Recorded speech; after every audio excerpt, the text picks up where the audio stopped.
రెండు శరీరములుగా నడయాడతారు. కానీ మరొక్కరే అయి ఉంటారు.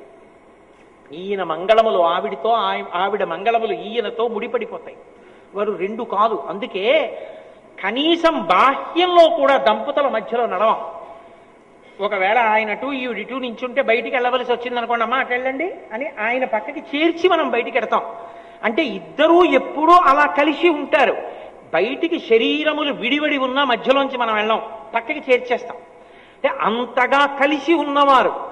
అసలు నిజంగా మాట్లాడాలంటే ఆయన అనుగ్రహాన్ని పొందాలంటే ఆవిడ స్తోత్రం చెయ్యాలి, ఆవిడ అనుగ్రహాన్ని పొందాలంటే ఆయన స్తోత్రం చెయ్యాలి. అందుకే శంకరాచార్యుల వారు సౌందర్యలహరి ప్రారంభం చేస్తూ సౌందర్యలహరి అమ్మవారి మీద స్తోత్రం. అమ్మవారిని పొగిడి మొదలుపెట్టలేదు. శివశక్త్యాయుక్తో అంటూ శివశబ్దంతో మొదలుపెట్టారు. ఎందుకని?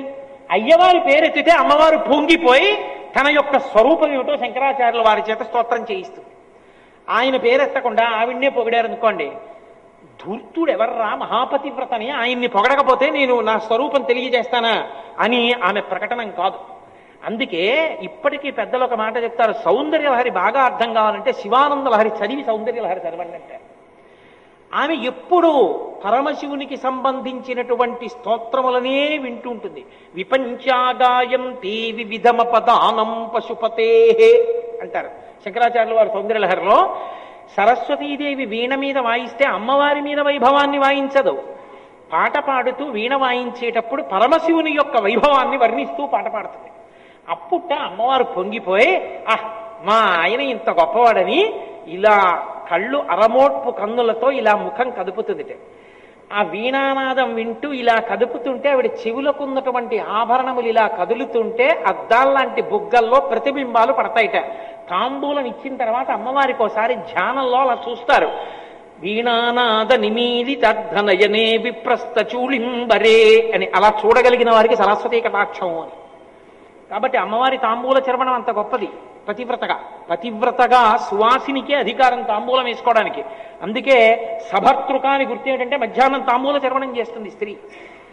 అమ్మా మీ ఇద్దరు పైకి అలా రెండుగా ఉన్నారు, కానీ మీరు ఒక్కరే. అందుకే ఆయన గురించి ఆవిడ గురించి, ఆయన గురించి ఆవిడ గురించి నమశివాయ చ నమశివాయ ఇద్దరు కలిపి ఒకటిగా ఉన్నారు. అలా మన దాంపత్యం కూడా ఉండాలి అంటే, మనం కూడా అలా పండాలి అంటే, మన తర్వాత కూడా వాళ్ళల్లా బతకండ్రా అని చెప్పుకోవాలంటే పెళ్ళవగానే నవదంపతుల్ని తీసుకెళ్లి వాళ్ళకి దండం పెట్టించి అక్షతలు వేయించండ్రా అనాలంటే, ఎవరింట్లో ఉన్న బిడ్డ పుట్టగానే ఆవిడ కట్టి విప్పిన చీర పట్టుకొచ్చి వెయ్యండ్రా పసిపిల్లాడి కింద అనిపించుకోవాలంటే అదిగో ఆ స్తవం చెయ్యాలి, ఆ స్తోత్రం చెయ్యాలి. వాళ్ళ అనుగ్రహం ఉంటే తప్ప సిద్ధించదు ఆ దాంపత్యం. అందులో ఒక్క మొదటి మాట ఇవాళ ప్రస్తావించి విడిచిపెట్టేస్తాను. చాంపేయ గౌరార్ధ శరీరకాయ. శంకరాచార్యుల వారు ప్రారంభం చేస్తూ అమ్మవారి యొక్క బట్ట రంగుని లేదా అమ్మవారి యొక్క రంగుతో మొదలుపెట్టారు. అమ్మా నువ్వు సంపంగి పువ్వు రంగులో ఉన్నావమ్మా. సరే బాగుంది కానండి, మీరు ఇప్పుడే ఏమన్నారు? శివుడి గురించి మాట్లాడితే ఆవిడ సంతోషిస్తుంది అన్నారు కదా. దాంపత్యంలో మొదటి లక్షణం పతివ్రతకి భర్తృస్తోత్రం కదా, ఆయన్ని పొగిడితే కదా సంతోషించాలి. మరి శంకరాచార్యుల వారు అమ్మవారి రంగుని వర్ణిస్తూ ఎందుకు మొదలెట్టారు? ముందుకి కర్పూర గౌరార్ధ శరీరకాయ చాంపేయ గౌరార్ధ శరీరకాయ అని కదా ఉండాలి శ్లోకం. మరి ముందు అమ్మవారిని పొగుడుతూ ఎలా మొదలెట్టారు? దాంపత్యంలో ఎక్కడైనా ఇంటికి వస్తే మొట్టమొదట ఆ ఇంటి వైభవం ఎక్కడిది అంటే యజమాని కీర్తింపబడేవాడై ఉండాలి. యజమానికి ఆ ప్రాప్తి లేకపోతే ఎలా? మరి శంకర భగవత్పాదులు అమ్మవారి స్తోత్రం ఎందుకు మొదలెట్టారు అంటే, మీరు ఒకటి ఆలోచించండి. అమ్మవారిని వర్ణిస్తూ మొదలు పెట్టడంలో శంకరాచార్యుల వారు ఎవరిగా కూర్చుని మొదలెట్టారు? శంకర భగవత్పాదులు ఆ స్తోత్రం చేసేటప్పుడు ఆది దంపతుల యొక్క బిడ్డడు. మీరు నేను కూడా ఎవరం? ఆది దంపతుల యొక్క బిడ్డలం. బిడ్డల మొదటి నమస్కారం ఎవరికి? వేదం యొక్క ప్రమాణంలో మాతృదేవోభవ పితృదేవోభవ ఆచార్య దేవోభవ. మొదటి నమస్కారం అమ్మకి. అమ్మకి నమస్కరిస్తూ మొదలు పెట్టాలి స్తోత్రాన్ని. అది ప్రమాణం తెలుసున్నటువంటి వాడు స్తోత్రం చేసేటప్పుడు తల్లికి మొదటి వందనాన్ని సమర్పణం చెయ్యాలి. కాబట్టి అమ్మవారిని పొగడడం కిందకి రాదు. కొడుకుగా తన ధర్మమునందు తాను నిలబడిన వాడై ఉండాలి. అంటే నాకు యోగ్యుడైన కొడుకు వీడు అని తండ్రి సంతోషిస్తాడు. ఓ వీడు వేద ధర్మాన్ని పాటించాడు, వేద ప్రమాణాన్ని. మాతృదేవోభవ, అమ్మకి నమస్కారం చేశాడు. ఇప్పుడు తండ్రి పొంగిపోతాడు. అందుకని కొడుకుగా స్తోత్రం కనుక శంకరాచార్యుల వారు ప్రారంభం చేసేటప్పుడు ఆ స్తోత్రాన్ని చాంపేయ గౌరార్థ శరీరకాయై కాదు, ఇంకొక పెద్ద రహస్యం ఉంది. పరమశివుడు తెల్లటి రంగుతో ఉంటాడు, అమ్మవారు పసుపు ఎరుపు తెలుపులతో కూడినటువంటి రంగుతో ఉంటుంది. ఈ రంగుకి ఈ తెలుపు రంగు రెండూ కలిపి పక్కన పెట్టారనుకోండి, ఓ పెద్ద ఉపద్రవం ఒకటి వస్తుంది. ఏమిటండి ఉపద్రవం అంటారేమో. ఈ తెలుపుని ఈ రంగు కప్పేస్తుంది. తెలుపు ఏముందండి, కప్పబడుతుంది. తెలుపు తెల్లటి స్ఫటికలింగం దగ్గరికి వచ్చి ఎర్రటి మందార పువ్వు పెట్టారనుకోండి, స్ఫటికలింగం ఎర్రగా అయిపోతుంది. అది స్ఫటికలింగం అయినా ఎర్రగా కనపడుతుంది. ఎందుకనంటే దానికి ఆ లక్షణం ఉంటుంది. ఇంకొక రంగు వచ్చి చేరిందో తెల్లనిది రంగులా కనపడుతుంది. కాబట్టి ఇలా చూసేటప్పటికీ అర్ధనారీశ్వర స్వరూపాన్ని తెల్లని శివుని రూపం ముందు కంటికి కనపడడం కన్నా పసుపు ఎరుపు తెలుపు రంగులలో ఉన్న అమ్మవారి రూపం ముందు కనపడుతుంది. శంకరాచార్యులు వారు సౌందర్యలహరి చేస్తూ ఈ రంగులు ఎలా కప్పుతాయన్న దానికి అద్భుతమైన మాట చెప్పారు. తయాహృత్యావామం వపరిపర తృప్తేన మనసా అన్నారు. అమ్మా, నీకు శంకరుడు సగం శరీరం కదా ఇచ్చాడు, ఆయన సగం ఇస్తే మిగిలిన శరీరం నువ్వు దొంగిలించావేమో అనుకుంటున్నానమ్మా. అదేమిటి శంకర అంత మాట, నేనెక్కడ దొంగిలించాను అంటే, మరి తెల్లని శంకరుల్లో సగం నువ్వు ఎర్రగా ఉంటే ఈ ఎరుపు కాంతి మిగిలిన తెలుపు మీద కూడా పడిపోయి స్పష్టంగా చూస్తే తప్ప శివుడు కనపట్టల్లా, నువ్వే అంతా కనపడుతున్నావు. అప్పుడు మిగిలిన సగభాగం కూడా నువ్వు దొంగిలించినట్లు అవలా ఆయన ఇచ్చింది కాకుండా అని నాకు అనుమానం సుమా అమ్మ అన్నారు శంకరాచార్య. అంటే ఆమె ఆయనను ఎలా కప్పేస్తుందో చెప్పారు. ఈ కప్పేయడంలో కంటికి లక్షణం ఏమిటంటే రంగుని ముందు అందుకుంటుంది, దానికి ఆ లక్షణం ఉంటుంది, అది ముందు ఆకర్షణీయమవుతుంది. అందుకే కంటికి ఉన్నటువంటి ఈ లక్షణాన్నే నాయక శబ్దంలోంచి నయన వస్తుంది. ఇది మిగిలిన ఇంద్రియాల్ని లాగుతుంది, నాయకుడిగా నిలబడుతుంది కన్ను. ఏదో నేను ఇలా చూస్తూ అలా చూశాను అనుకోండి, అలా చూసేటప్పటికి ఒక మహాత్ముడు నా కంటికి కనపడ్డాడు అనుకోండి, వెంటనే ఆయన మహాత్ముడు రా అని మనసు కడుతుంది. మనస్సు వెంటనే రెండు చేతులు జోడించి ఇలాను అంటుంది. అప్పుడు ఇలా అంటే నాయక ముందు కన్ను ఎడుతుంది, వెళ్ళి మిగిలిన ఇంద్రియాలని తీసుకెడుతుంది. అందుకని నయన ఎప్పుడైతే ముందు కన్ను రంగు అందుకుందో ఆ రంగునే స్తోత్రం చేసేస్తుంది నాలుక. అబ్బా జగజ్జనని మా అమ్మ అనగానే వెంటనే నోటి వెంట ఆయనకి చాంపేయ గౌరార్థ శరీరకాయై అని, మా అమ్మ ఉంటే మా నాన్నగారు ఉంటారే పక్కనే, వారు ఒండురులు ఒకరినొకరు విడిచి ఉండరే అని కొంచెం అలా చూస్తే వెంటనే ఆయన తెల్లగా. అప్పుడు వెంటనే మళ్ళీ కర్పూర గౌరార్థ శరీరకాయ.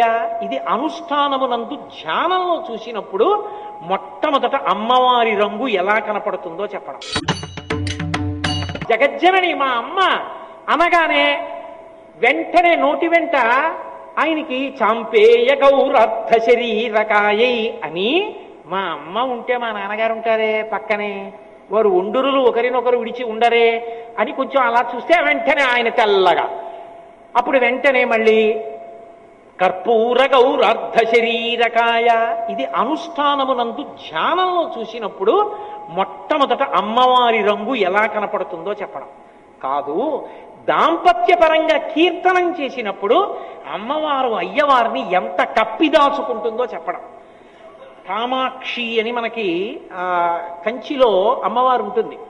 ఆ కామాక్షి ఉన్నటువంటి క్షేత్రంలో కాంచీపురంలో శివలింగానికి ఒక్కదానికే ఒక లక్షణం ఉంటుంది, కుచకం కనముద్రితం అంటారు. అక్కడ ఉన్న సైకత లింగాన్ని అమ్మవారు కౌగిలించేసుకుని అసలు ఇంకా శివలింగం కనపడకుండా ఇలా దాచేసుకుంది.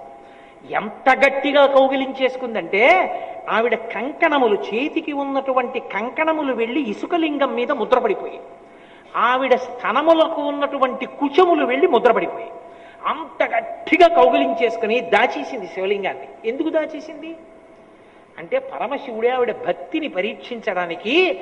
అదేమిటంటే అలా పరీక్షిస్తాడా అనుకోకండి, లోకానికి తెలియ చెప్పడానికి. అది రెండో మాట అవుతుంది. నదిని ప్రవహింపచేశాడు వరదతోటి, నది వస్తోంది, అది సైకత లింగం. అందుకే ఇప్పటికీ కంచిలో ఉన్న ఏకాంబరేశ్వర లింగానికి నీటితో అభిషేకం లేదు, పునుగు నూనెతోటే అభిషేకం చేస్తారు. అది సైకత లింగం, ఇసుకతో చేయబడినటువంటి లింగం. అమ్మవారు తను కొట్టుకుపోతానేమో అనుకోలేదు, శివలింగం కొట్టుకుపోతుందేమో, మా ఆయనకి ఏమైనా అవుతుందేమో అని. శివలింగం అంటే శివుడే. అయ్య బాబోయ్, మా ఆయనకి ఏమైనా అవుతుందేమో అని గట్టిగా కౌగిలించేసుకుంది. ఆమె చేతి కంకణ ముద్రలు, కుచముల ముద్రలు శివలింగం మీద పడి ఉన్నాయి. అందుకే ఏకామ్రనాథుడికి నమస్కారం చేస్తే అలాగే చేస్తారు, లింగమేకామ్రనాథస్య అని. ఆమె పరమశివుణ్ణి అలా కప్పి దాచేసుకుంటుంది. అంటే ఇది ఎలా ఉంటుంది అంటే, మీరు ఇక్కడ కాదు కానీ అటు మన గోకర్ణ క్షేత్రం నుంచి ప్రత్యేకంగా ఉడిపి క్షేత్రం వైపుకి, మూకాంబిక అటు వైపు వస్తున్నప్పుడు ఆ పక్కన చెట్లు ఉంటాయి, పెద్ద పెద్ద చెట్లు. ఆ చెట్టు ఏం చెట్టు అని మీరు తెలుసుకోవాలనుకున్నారనుకోండి, మీరు కారు దిగి ఒక గడి ఆగి బాగా చూడాలి. ఎందుచేత అంటే ఆ చెట్టు ఏమిటో తెలియదు మీకు. కారణం, లత చెట్టంతా అల్లేసుకుంటుంది. ఈ చెట్టంతా అల్లేసుకునేటటువంటి లత యొక్క స్వరూపం ఎలా ఉంటుందంటే, ఎవరో కనురాపు తగిలేటటువంటి వాళ్ళు, అలా చూసే లక్షణం ఉన్నవాళ్ళు, భర్త ఏదో ఉత్తరీయం ఒకటి వేసుకుని కూర్చునుండగా అలా చూస్తున్నారనుకోండి, ఎక్కడ ఆయనకి దృష్టి తగిలేస్తుందో అని అవసరం ఉన్నా లేకపోయినా ఉత్తినే పమిట దులుపుకుంటున్నట్టుగా పమిట జాపి భర్తని దాచేసుకున్న అనువర్తించగలిగినటువంటి ప్రేమ కలిగిన భార్యలా తీగలు చెట్టుని కప్పేస్తాయి. కామాక్షి మహాకామేశ్వరుణ్ణి కళ్ళల్లో పెట్టుకుని దాచుకుంది. చూడండి, కళ్ళల్లో పెట్టుకు చూసుకుంటుందండి ఆవిడ అంటారు. కళ్ళల్లో పెట్టుకుందంటే తీసేసి కంట్లో పెట్టుకుంటారనే. కళ్ళల్లో పెట్టుకు చూడడం అంటే ఆవిడ ఏది చేస్తున్నా, ఏది మాట్లాడుతున్నా భర్త గురించి ఆలోచిస్తూ ఉంటుంది. కామాక్షి స్వరూపమునకున్న లక్షణం అది. అందుకే మహా ఇల్లాలు నా తల్లి. అటువంటి తల్లి కనుక ఆమె ప్రేమ చేత కప్పింది. ఆవిడ అనుగ్రహిస్తే తప్ప ఆయన కనపడదు. ఆయనే కనబడితే ఆయన ఎందులో లయమైపోయావు నువ్వు. ఆమె లలితా సహస్రనామ స్తోత్రంలో అందుకే ఒక మాట అంటారు, శివశక్యైక్యరూపిణి లలితాంబిక. ఆమె మాయాస్వరూపిణి అయి అవనికయ్యి దిగిపోతుంది. శివుడు కనపడడు. ఆమె తెర పైకెత్తితే వెనకనున్న శివుడు కనపడతాడు. అందుకే శంకరాచార్యులు వారు సౌందర్యలహరి చేస్తూ ఈ లోకాన్నంతటినీ కూడా భ్రమయతి పరబ్రహ్మ మహిషి అంటారు. ఆమె మహామాయా విశ్వం భ్రమయతి పరబ్రహ్మ మహిషి. మహామాయాస్వరూపిణి అయి నామరూపముల యందు తిప్పుతుంది. ఆవిడ కాని అనుగ్రహించిందా, అంతటా శివుడు కనపడతాడు. ఈ కనపడగలిగిన స్థితి ఆవిడ అనుగ్రహంతో కానీ కలగదు. కాబట్టి అమ్మా నాకు శివుడు కూడా కనపడేటట్టు అనుగ్రహించమ్మా. అందుకని ఉపాసన పరంగా శివదర్శనం కలగాలంటే ఆవిడ అనుగ్రహంతోనే కలగాలి. జ్ఞాన సంబంధరని దక్షిణ దేశంలో 63 మంది నాయనార్లలో అగ్రస్థానం అలంకరించిన వారు, వయసు చేత అప్పర్, జ్ఞానము చేత జ్ఞాన సంబంధర్. ఆ జ్ఞాన సంబంధర్ అంత గొప్పవారు అవడానికి కారణం శీర్గాళి అని ఒక క్షేత్రం. అక్కడ మంటపంలో కూర్చున్నాడు తండ్రి గారు. సంధ్యావందనానికి వేళ అయింది.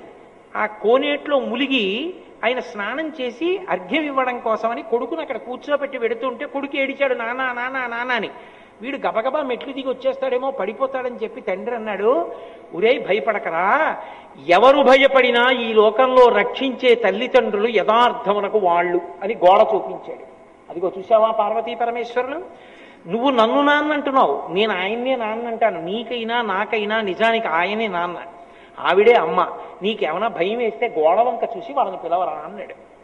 తండ్రి మాట పిల్లాడికి హత్తుకుంది. తండ్రి వెళ్ళిపోయాడు. కొడుకు చూస్తున్నాడు అలాగా. కోనేటి దగ్గరికి వెళ్ళి తండ్రి ములిగాడు. అమ్మ బాబోయ్ నాన్నగారు నీళ్లలో ములిగిపోయారని భయపడి కొడుక్కి గుర్తొచ్చింది, పిలవమన్నాడుగా. గోడ వంక తిరిగి అమ్మా నాన్న అమ్మా నాన్న అని పిలిచాడు. పిలిచేటప్పటికి పరమశివుడు అన్నాడు, మనకైతే గోడ మీద బొమ్మ, ఆయనకైతే గుండెల్లో అమ్మ.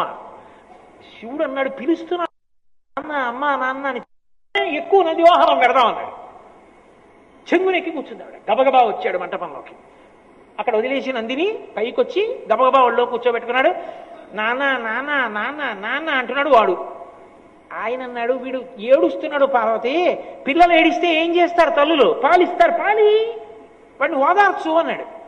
ఏమిటో తేలిగ్గా చెప్పేస్తున్నారు, నా స్తనమును కాని తాగాడో మీరు తెలిసిపోతారు. శివుడు అర్థమైపోతాడు, నా పాలు తాగితే ఇమ్మంటారా అంది. నేను అర్థం అవుతానో ఏమో, పిలిచాడు అమ్మా నాన్న అని ఇచ్చేసేయి అన్నాడు. ఆవిడ ఒళ్ళో పడుకోబెట్టుకుని స్తన్యం ఇచ్చేసింది. ఇవ్వగానే తండ్రి సంధ్యావందనం పూర్తి చేసుకుని వచ్చాడు. వీళ్ళు అంతర్ధానమై మళ్ళీ వెళ్ళిపోయాడు. ఆయన చూశాడు, పిల్లాడి నోటికి పాల నురుగు పాలు ఉన్నాయి. ధూర్తుడా, ఎవరి పాలు తాగేవరా అన్నాడు. ఆ పిల్లాడు మాట్లాడలేదు. ఆ మూతి తుడిచేసి ఆ పిల్లాడిని ఎత్తుకుని గుడిలోకి ఎడుతున్నాడు. వాడి 2 చేతులు ఇలా కదుపుతూ పత్తికాలు అంటారు తమిళ దేశంలో. వాడు పరమశివుడి మీద స్తోత్రాలు పత్తికాలు పాడటం మొదలుపెట్టాడు. ఆ చిన్ని పిల్లవాని యొక్క చేతులు కందిపోతాయేమో అని పార్వతీ పరమేశ్వరుడు పైనుంచి తాళాలు కిందకి విడిచిపెట్టారు. ఆ తాళాలు వాయిస్తూ ఉన్నంత కాలం జ్ఞాన సంబంధాలు అవి వాయిస్తూనే పత్తికాలు పాడేవారు. అమ్మవారి స్తన్యమును తాగినంత మాత్రం చేత, ఇదే సౌందర్యలహరిలో ద్రవిడ శిశువు అంటారు శంకరాచార్యుల వారు, జ్ఞాన సంబంధర్ శివదర్శనాన్ని పొందగలిగారు. అమ్మ అనుగ్రహంతో అయ్య దర్శనం అవుతారు. ఆవిడ అనుగ్రహించాలి. మహామాయాస్వరూపిణి అయిన తల్లి ఉద్ధరిస్తే శివుడు అర్థం అవుతాడు, సత్యం తెలుస్తుంది. జగత్తు నుండి జగదీశ్వరుడు తెలుస్తాడు. విశ్వములో విశ్వనాథుడు అర్థం అవుతాడు. విశ్వమునందు విష్ణు అర్థం అవుతాడు. దానికి ఆమె కారకం కావాలి, ఆవిడ అనుగ్రహం ఉండాలి. అందుకనమ్మా మొదటి నమస్కారం నీకు. ఆకుపచ్చ సంపంగి అని ఒకటి, ఇది రెక్కలు ఇలా విచ్చుకుని ఉంటుంది, మంచి సువాసనాభరితంగా ఉంటుంది. కానీ దాని మీద తుమ్మెద వాలదు. కారణం ఏమిటంటే దానికి తేనె ఉండదు, అందుకని తుమ్మెద రాదు. ఏ పువ్వు మీదైనా తుమ్మెద వాలకపోతే ఆ పువ్వుకి అమర్యాద శాస్త్రం. కాబట్టి ఆకుపచ్చ సంపంగి ప్రీతి అని కానీ ఆకుపచ్చ సంపంగితో అమ్మవారిని పోల్చడం కానీ ఎప్పుడూ చెయ్యరు. రెండవది సింహాచలం సంపంగి అంటారు. సింహాచలం సంపంగి పసుపు, ఎరుపు, తెలుపు 3 కలిసిన రంగుతో ఉంటుంది, మంచి సువాసనాభరితంగా ఉంటుంది. మీరు ఎప్పుడైనా అలా చేశారో లేదో నాకు తెలియదు, కానీ అసలు ఆ సంపంగి పూలతో పూజ చేసి తలుపేసి మరునాడు తలుపు తీసినప్పుడు పూజామందిరం ఉంటుంది. అవి తమలో ఉన్న సర్వస్వాన్ని పరమేశ్వరుడికి అర్పణం చేశాయా అనిపిస్తుంది. ముచికలు, పువ్వు రేకులు విడిపోయి రెక్కలన్నీ ఇలా పడిపోయి దానిలో ఉన్న పుప్పొడి కూడా ఏదో అక్కడ రజన కింద పడిపోతుంది పూజామందిరంలో. అది ఇక తనకి అని ఏమీ వించుకోదు. పరమశివుని మ్రోల తాను విడిపోయి ఆయనలో ఐక్యం అయిపోయిందేమో, దీనిలా నే బతకగలనా అనిపిస్తుంది సంపంగి పువ్వు పూజ చేస్తే. అటువంటి సంపంగి పువ్వు ఉంది, అది సింహాచల సంపంగి. అమ్మవారిని చెప్పేటప్పుడు శంకరాచార్యుల వారు అదిగో ఆ పువ్వుతో చెప్తున్నారు. చాంపేయ గౌరార్ధ శరీరకాయై. ఎందుకు వచ్చింది ఆవిడికి ఆ రంగు? అసలు ఆమె హిమవంతునికి కుమార్తెగా జన్మించినప్పుడు నల్లని పిల్లగా పుట్టింది. నల్ల పిల్లగా పుట్టింది కాబట్టే కాళీ అని పిలిచాడు హిమవంతుడు. ఆయన పెట్టుకున్న పేరు కాళీ. నల్ల పిల్లగానే ఆమె పరమశివుణ్ణి చేపట్టింది. పార్వతీదేవి రంగు నలుపు, అందుకే నారాయణ నారాయణి వాళ్ళిద్దరూ అన్నా చెల్లెలు. శివ శివా అలాగే నారాయణి నారాయణి భార్యాభర్తలు కారు, అన్నా చెల్లెళ్ళు. అందుకే అన్నగారు నలుపు, చెల్లెలు నారాయణి నలుపు. ఇప్పుడు ఈ నల్లని పిల్ల కాళీ పరమశివునికి ఇల్లాలైంది. ఆయన కర్పూర గౌరార్ధ శరీరకాయై, పక్కనే చెప్పారుగా శంకరాచార్యుల వారు, తెల్లటి శరీరం అయింది. స్ఫటికమణి నిభం. స్ఫటికమణి ఎలా ఉంటుందో, కర్పూరం ఎలా ఉంటుందో అలా ఉంటాడు ఆయన. ఆయన ఇప్పుడు ఈమె నలుపుని ప్రశ్నించలేదు. ఇంత తెల్లగా ఉంటాను, నువ్వు ఇంత నల్లగా ఉంటావని ఆయన అనలేదు. ఆయనకు అటువంటి భావన ఉండదు. అసలు లోకంలో పెద్దలకే ఉండనప్పుడు ఇక పరమేశ్వరుడికి ఉంటుందా? కానీ ఒకానొక నాడు జరగవలసిన దేవతా కార్యాన్ని ఆలోచించాడు. అదే లీలా అంటారు. ఆలోచించి అమ్మవారిని ప్రేరేపిస్తే తప్పది జరగదు. అందుకని ఆయన ఏం చేశాడు, పక్కన కూర్చున్న పార్వతీదేవి వంక ఓసారి ఇలా చూశాడు, తన వంక ఓసారి ఇలా చూసుకుని ఆవిడ ఓ ఆయన రంగు నా రంగు చూస్తున్నారు అని అర్థమయ్యేటట్టుగా చూసి ఓ చిన్న నవ్వు నవ్వి కాళీ అన్నాడు. వెంటనే ఆవిడికి ఎక్కడ లేని కోపం వచ్చింది. కోపం వస్తుందా అండి అంటే అలా వస్తేనే అందం. దంపతుల మధ్య ఎప్పుడూ కోపం రాలేదనుకోండి, ఆ దాంపత్యంలో ఏదో దోషం ఉందని గుర్తు. దంపతులు అన్న తర్వాత ఎక్కడో చిన్న అలక రావాలి, ఎవరి ముందు మాట్లాడుకోవాలనుకోవాలి, కొంచెం కోపం నటించాలి, ఆ తర్వాత కలుసుకోవాలి, అదో మాధుర్యం. అది ఆది దంపతుల మధ్య కూడా ఉంటుంది. శంకరులంతటి వారు సౌందర్యలహరిలో దీన్ని వర్ణించారు.